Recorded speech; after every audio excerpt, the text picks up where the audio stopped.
Hola, en esta oportunidad les voy a explicar cómo crear triángulos en GeoGebra. Bien, vamos a nuestra opción polígono y podemos utilizar tanto polígono como polígono regular. El primer triángulo que voy a crear es un triángulo equilátero que cumple la condición de que todos sus lados y ángulos son iguales. Por lo tanto, utilizaremos el polígono regular porque justamente nos permite crear polígonos, en este caso un triángulo, que cumple la condición de que sus lados y ángulos sean iguales. Como han visto, he seleccionado dos puntos y me sale esta opción donde me dice vértices. Como estoy creando un triángulo, voy a poner 3. ¿Listo?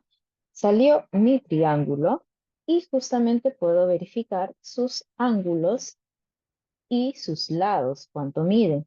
Si es equilátero, me debería de servir la misma medida en los tres. Vamos a la opción ángulo, que podemos observar aquí, y doy un clic a mi triángulo y podemos ver que todos sus ángulos son iguales, cumpliendo la condición de que es equilátero.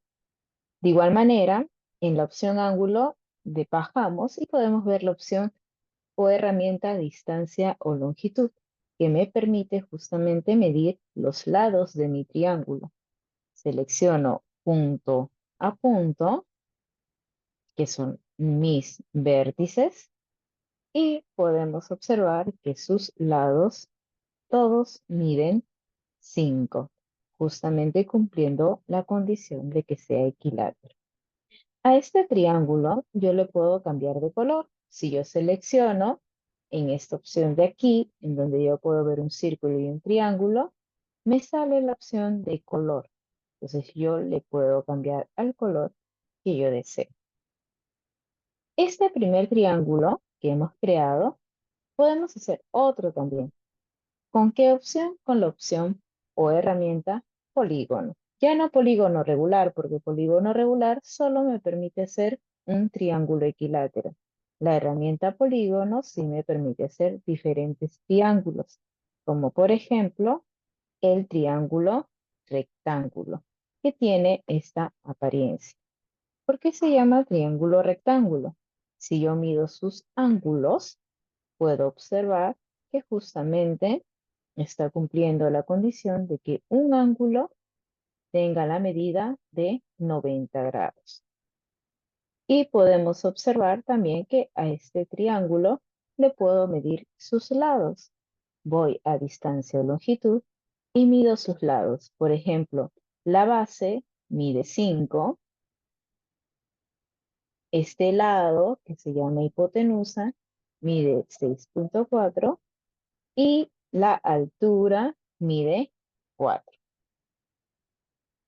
en este triángulo rectángulo. Pero también puedo hacer un triángulo más. Por ejemplo, un triángulo escaleno. ¿Por qué se llama triángulo escaleno? Porque todos sus ángulos y lados son diferentes. Por ejemplo, el que hemos creado. Si yo observo, todos sus lados y ángulos miden diferente. Vamos a confirmarlo midiendo sus ángulos. Voy a la herramienta ángulo, doy un clic en mi triángulo y puedo observar que todos sus ángulos tienen diferente medida.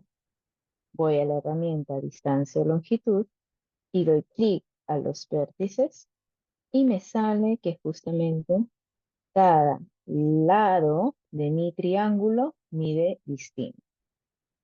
En los triángulos no solo puedo medir sus ángulos y lados, sino también calcular el área y perímetro. ¿Cómo?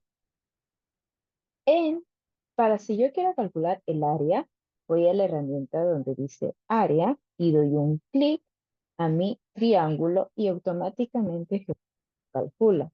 Como podemos observar aquí, el área de este triángulo es 10.